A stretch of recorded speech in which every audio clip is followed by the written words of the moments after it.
এই যে ব্যক্তিকে আপনারা নরমাল সাদা শার্ট এবং প্যান্ট পরে আদালত চত্বর থেকে হেঁটে আসতে দেখছেন, এর নাম হচ্ছে লুৎফুজ্জামান বাবর, যিনি ছিলেন বিএনপির সাবেক স্বরাষ্ট্র প্রতিমন্ত্রী।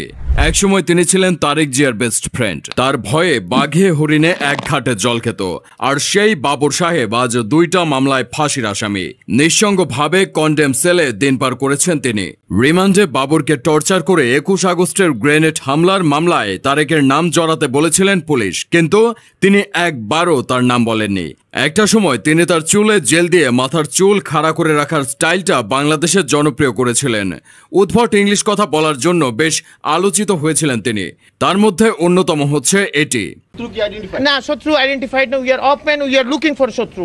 এই ভিডিওটি আপনারা ফেসবুকে অনেক দেখেছেন, এটা অনেক ভাইরাল হয়েছিল। সেই সময় এই কথার জন্য তিনি অনেক সমালোচিত হয়েছিলেন। তবে বর্তমান স্বরাষ্ট্র মন্ত্রণালয় যেরকম মিডিয়ার উপর হস্তক্ষেপ করে, কিন্তু লুৎফুজ্জামান বাবর, যিনি স্বরাষ্ট্র প্রতিমন্ত্রী থাকাকালীন কখনোই মিডিয়ার উপর হস্তক্ষেপ করেননি। পত্রিকা কিংবা টিভি মিডিয়াতে কথা বলার স্বাধীনতা ছিল।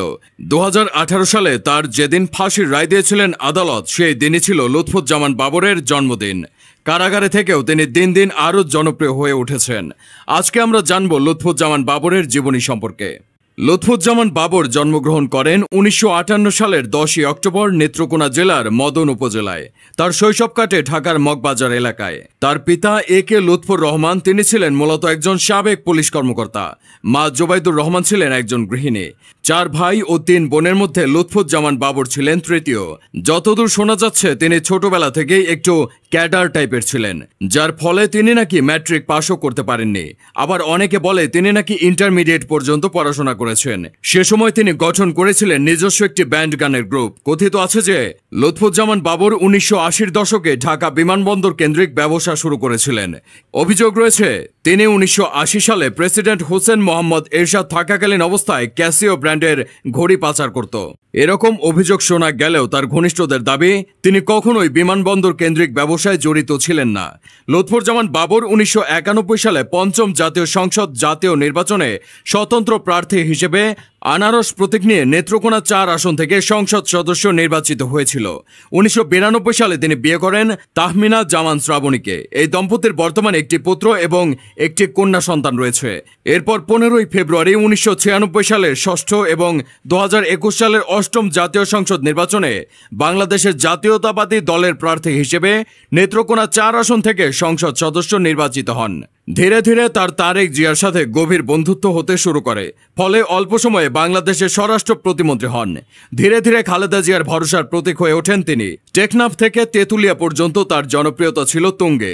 তার সময় অনেক কিছুই ভুলে যাওয়ার কথা না। চলনে বলনে তিনি ছিলেন আলাদা। বাংলাদেশ র্যাব বাহিনীর প্রতিষ্ঠাতা হিসেবেও তার নাম আছে। যাই হোক, দীর্ঘদিন পর আবারও আলোচনা এসেছে লুৎফুজ্জামান বাবর। লুৎফুজ্জামান বাবরের বিরুদ্ধে সবচেয়ে বড় অভিযোগ হচ্ছে ভারতের 7 সিস্টার নামে পরিচিত 7টি রাজ্যের বিদ্রোহী দল গঠন করে ভারতকে অস্থিতিশীল করার প্রচেষ্টা। এমনকি চীন ও পাকিস্তান মিলে ভারতের যতটা ক্ষতি করতে পারেনি, তিনি একাই তার চেয়ে বেশি ক্ষতি করার চেষ্টা করেছিলেন। একসময়ের জাতীয়তাবাদী দলের প্রভাবশালী স্বরাষ্ট্র প্রতিমন্ত্রী লুৎফুজ্জামান বাবর 17 বছর কারাগারে রয়েছে। তাকে সর্বশেষ জনসম্মুখে দেখা গিয়েছিল 2021 সালের অক্টোবরে দুদকের একটি মামলায়। আদালতে হাজিরা দেওয়ার সময় তাকে দেখা গিয়েছিল। এখন তিনি কেরানীগঞ্জের ঢাকা কেন্দ্রীয় কারাগারে রয়েছেন। ফাঁসির রায়ের চূড়ান্ত নিষ্পত্তির সময় গুনছেন। প্রিয় দর্শক, আপনি যদি বাবরের মুক্তি চান তাহলে কমেন্টে #বাবর লিখে দিন।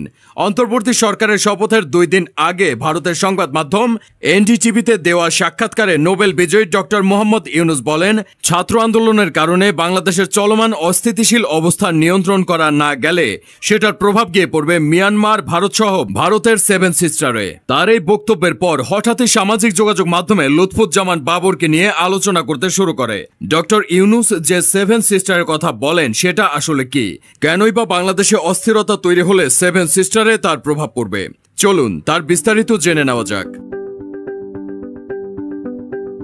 ভারতের অরুণাচল প্রদেশ, আসাম, ত্রিপুরা, নাগাল্যান্ড, মণিপুর, মিজোরাম ও মেঘালয়, এই 7টি রাজ্যকে একত্রে 7 সিস্টার বলা হয়ে থাকে। অনেকে মনে করেন লুৎফুজ্জামান বাবর ভারতের সরকারের কাছে একটা আতঙ্কের নাম। লুৎফুজ্জামান বাবর সেভেন সিস্টার্সকে বিদ্রোহী দল বানিয়ে ভারতকে অস্থিতিশীল করতে চেয়েছিলেন। 2004 সালে তিনি 10 ট্রাক ভর্তি অস্ত্র, গোলাবারুদ, রকেট লঞ্চার ইত্যাদি ভারতে পাঠাতে চেয়েছিল। তখন তারা নিজেদের দেশে গৃহযুদ্ধে অবতীর্ণ ছিল। অরুণাচল প্রদেশ, আসাম, ত্রিপুরা, নাগাল্যান্ড, মণিপুর, মিজোরাম ও মেঘালয়কে মূল ভারত থেকে আলাদা করতে চেয়েছিল তিনি। আর সেখানে আন্দোলনকারীদের 10 ট্রাক অস্ত্র সরবরাহ করতে চেয়েছিলেন এই বাবর, কিন্তু শেষ পর্যন্ত তা করতে পারেননি। সে সময় যদি এই অস্ত্রগুলো ভারতে প্রবেশ করত, তাহলে ভারতের পরিস্থিতি কেমন হতো তা ভাবতেই গা শিউরে ওঠে। তিনি ছিলেন এমন একজন ব্যক্তিত্ব যিনি ভারতকে হুমকি দিয়েছিলেন। তখন বাংলাদেশের কেউই এই সাহস দেখায়নি, এমনকি এখন পর্যন্ত বাংলাদেশের এমন সাহস কারোরই হয়নি।